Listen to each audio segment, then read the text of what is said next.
We will make America safer. We will make America stronger.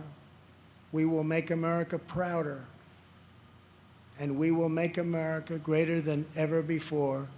I am very, very proud to be the nominee of the Republican Party. I love you all. God bless you, and God bless America. Thank you very much. In the wake of the murder of Ahmaud Arbery, George Floyd, and legend Taliaferro, a moment of national racial consciousness, I have seen his true conscience. I just wish everyone could see the deep empathy he shows to families whose loved ones were killed in senseless violence. President Trump has made it clear that if you want safe communities, you must have police departments with the highest standards. President Trump does not dabble in identity politics. He wants everyone to succeed and believes in the adage, a rising tide lifts all boats. Many on the other side love to incite division by claiming that President Trump is a racist. They could not be more wrong. New Yorkers wonder, how did we get overwhelmed by crime so quickly and decline so fast? Don't let Democrats do to America what they have done to New York. Again, the Democrats are urging you to vote for an obviously defective candidate. Biden has changed his principles so often, he no longer has any principles.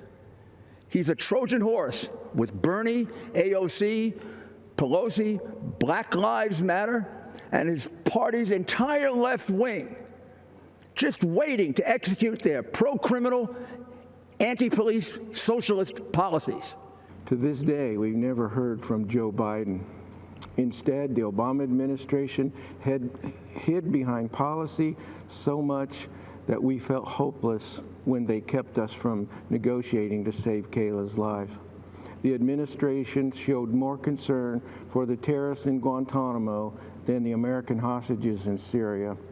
The military prepared a rescue mission, but the White House delayed it. By the time it went forward, Kayla had been moved to another location. After 18 months of brutal torture, we learned from ISIS that Kayla had been killed. Let me just say this, Kayla should be here.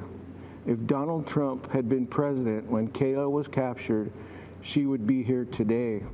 Joe Biden allowed Chinese fentanyl to flood across our southern border. President Trump sanctioned Chinese drug dealers for poisoning our kids. Joe Biden said Chinese communists aren't even our competitor, aren't bad folks. Just months before they unleashed this plague on the world. They want to tell you when you can go to work, when your kids can go to school. They want to tax your job out of existence and then send you a government check for unemployment. They want to tell you what kind of car you can drive, what sources of information are credible, and even how many hamburgers you can eat. They want to defund the police and take away your Second Amendment rights.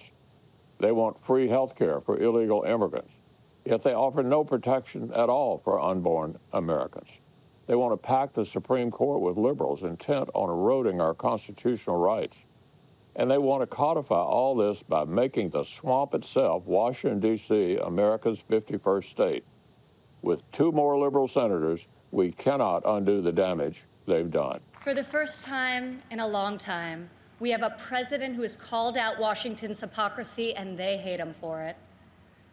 Dad, people attack you for being unconventional, but I love you for being real, and I respect you for being effective. Our president refuses to surrender his beliefs to score point with the political elite. To my father, you are the elite. You are the only people he cares about scoring points with. If these problems were easy to solve, previous presidents would have done so. But you don't achieve different results by doing things the same way.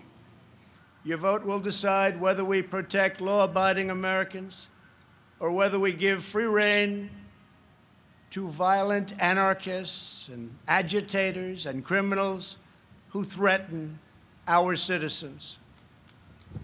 And this election will decide whether we will defend the American way of life or whether we will allow a radical movement to completely dismantle and destroy it. How can the Democrat Party ask to lead our country when it spends so much time tearing down our country?